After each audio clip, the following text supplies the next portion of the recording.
এপিসোডের শুরুতে আমরা দেখতে পারি খুব জোরে জোরে বৃষ্টি হচ্ছে এবং আমাদের শিনচ্যানের বাড়ি দেখানো হয়।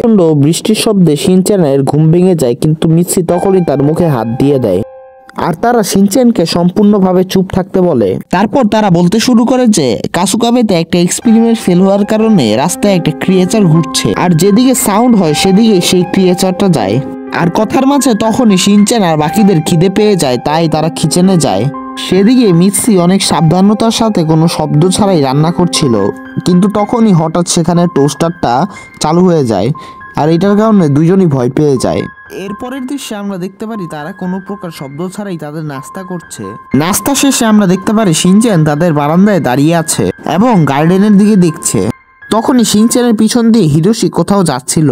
এরপরে দৃশ্য চেঞ্জ হয় এবং আমরা দেখতে পারি শিনচ্যান হিরোশির উপর দিয়ে লাফাচ্ছিল। তখনই হিরোশি আর মিৎসির ঘুম ভেঙে যায়। তখনই শিনচ্যান জিজ্ঞেস করে, তোমরা ঘুমালে কখন? এর উত্তরে মিৎসি বলে, আমরা গত 10 ঘন্টা যাবৎ ঘুমাচ্ছি।